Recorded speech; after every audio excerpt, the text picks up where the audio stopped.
Hi everybody, this is SuperTestNet, and today I just wanted to show you my latest invention, which is StatechainsJS. I'm using the word invention a little bit loosely here. I didn't invent state chains. Ruben Thompson invented them a few years ago, and I also am not the first person to implement them.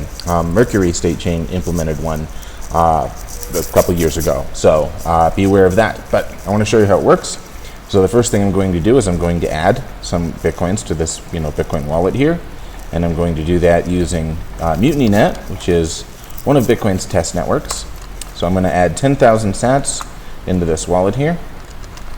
Just do that, send it, and it wants me to get 3 pieces of information about this funding transaction.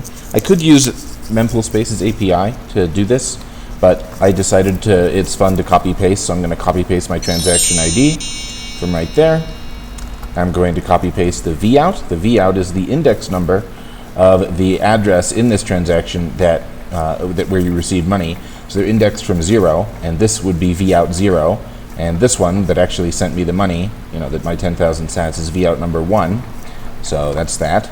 And then the amount of sats I sent in is 10,000. Okay, so I hit submit. It picks up that I have some Bitcoin in here. And we have 2 little sections in here: Bitcoin UTXOs and StatechAin UTXOs. Bitcoin is, of course, standard way Bitcoin works. StatechAin UTXOs they're a little bit like eCash. If you used eCash from Cashew or Fedimint, it's a little bit like that, except there's an additional protection that prevents hopefully prevents the operator, the mint, from rug pulling everyone. So I want to show you how that works. For all these UTXOs, you can label them, which is nice. I could be like, I don't know, I sold a giraffe for this 10K sats. And then you have a little label on there, which is nice. But when you click them, you get some options, including put on state chain. You can also add it to a transaction, and you can view the coin's info.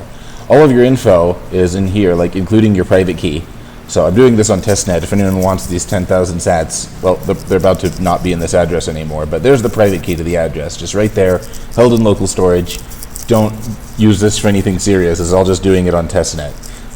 Not safe to put your private key, inside of your browser's local storage in plain text.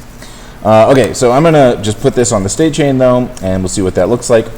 You need somebody called an operator, and if you're confused about what that is, that's basically the same thing as a eCash mint, but with some additional protections. There's a little explainer for how it works here. But this, I happen to be running one. I'm going to shut it down right after this. But if you want to run your own, you can just right-click this and then do it in an incognito window, and you can run an operator. It's all the same code base as what I'm currently running. But I'm going to submit that, and it's going to warn me that, like with eCash, you have to trust the operator because there are circumstances where they can steal from you. So yes, in this case, I'm the operator, so I trust myself. And then it wants to know how many state chain UTXOs I want to create. They take a little while to create, so I'm just going to create 2 of them here. And it takes 500 sats for the fee, and then divides up the remainder into however many I selected. So I'm going to do that.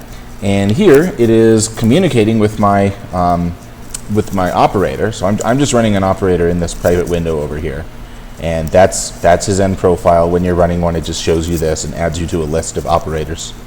And then he is listening for messages over here in his browser console, and he just got one, and he's responding to them.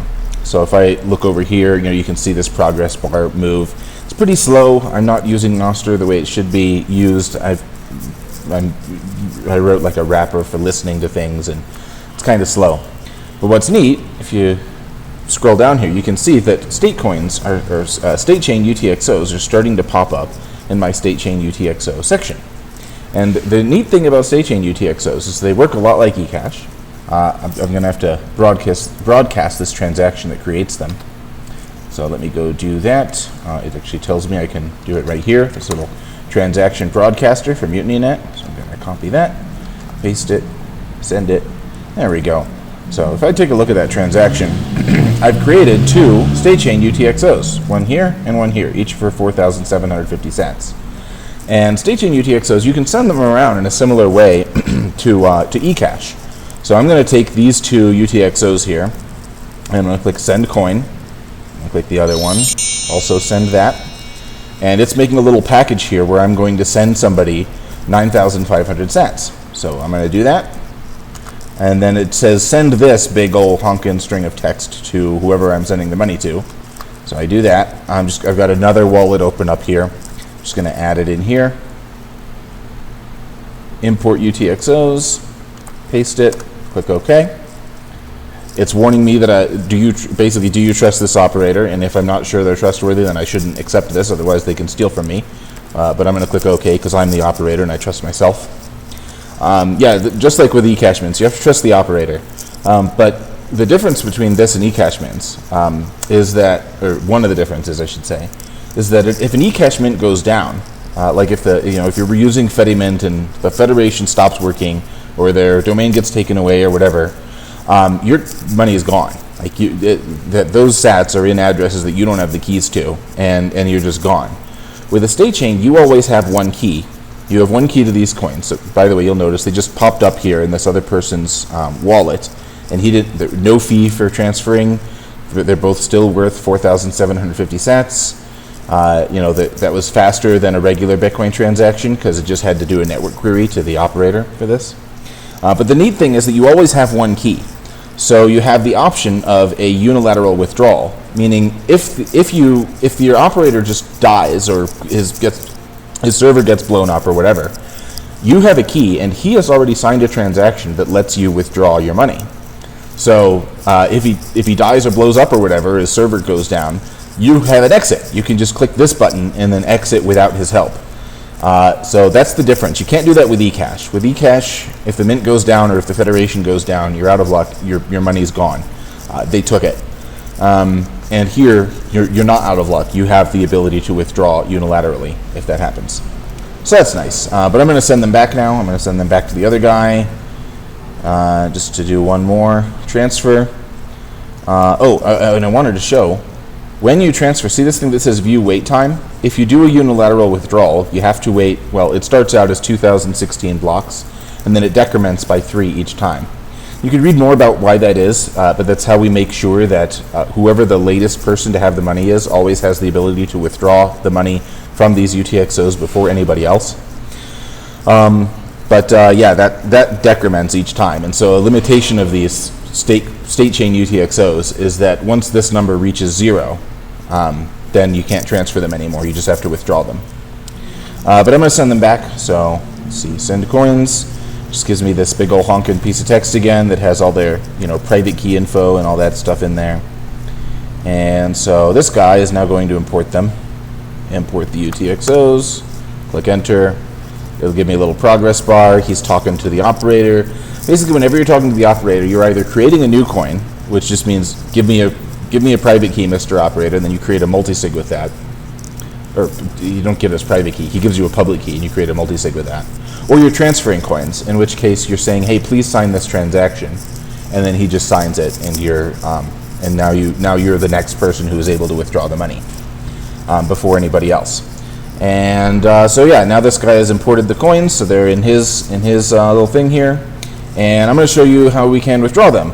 There's 2 options, of course. There's the unilateral withdrawal and the regular withdrawal. So first I will do a cooperative regular withdrawal. I add it as an input to a transaction. If I had any real Bitcoins or normal Bitcoins, I could also add them to this transaction.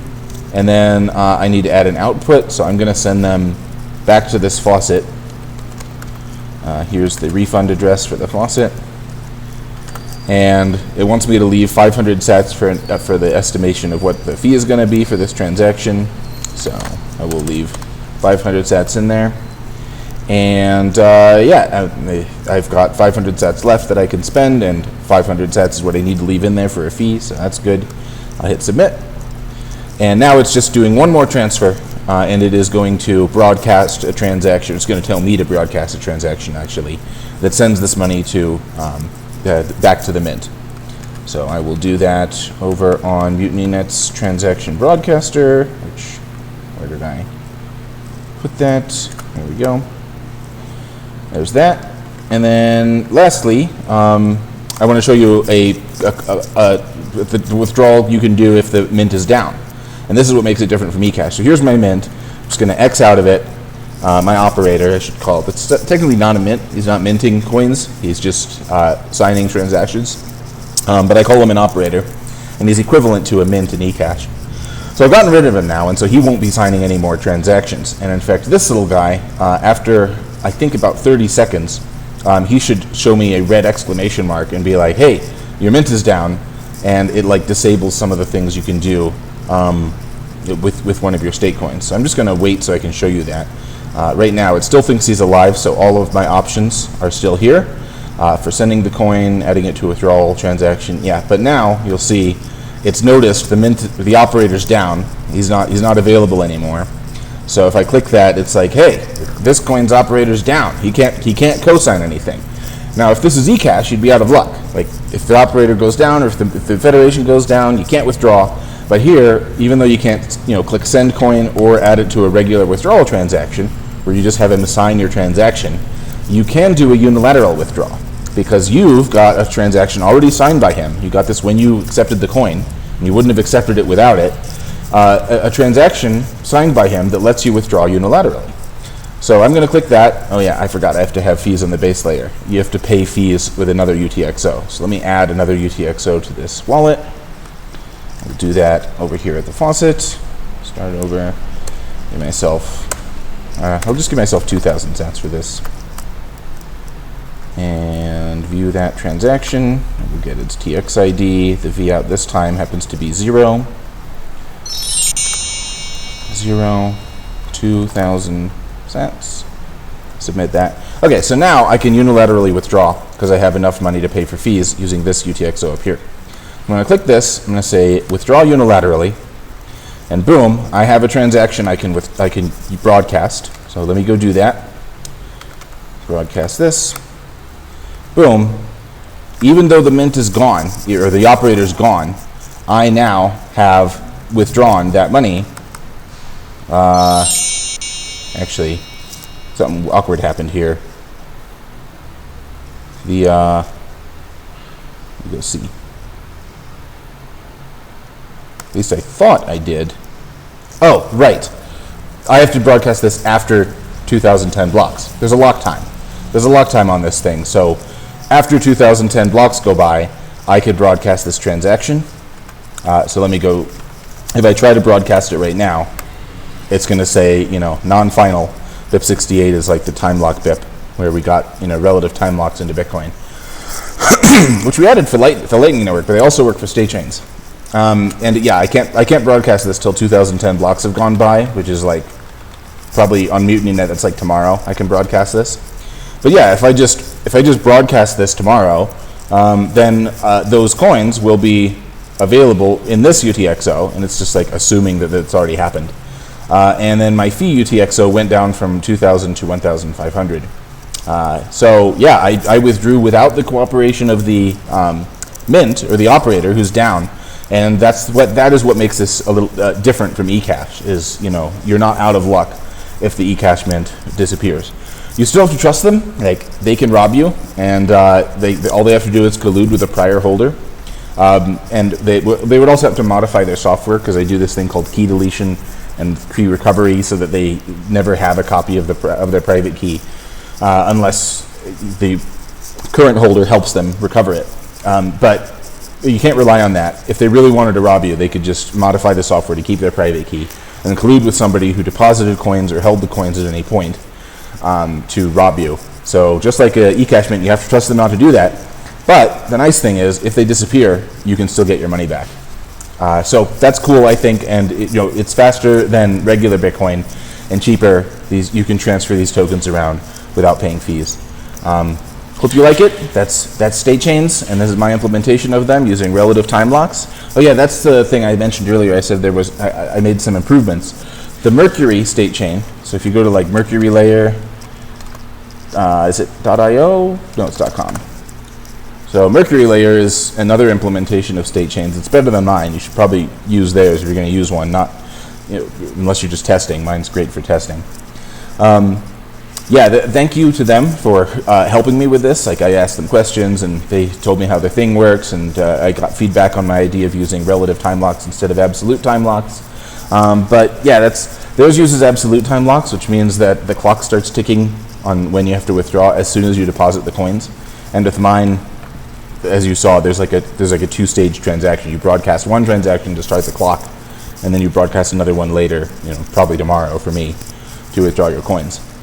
Yeah, so that's that. That's StatechAins. Hope you like it. Certainly ask me any questions. Thanks. Bye-bye.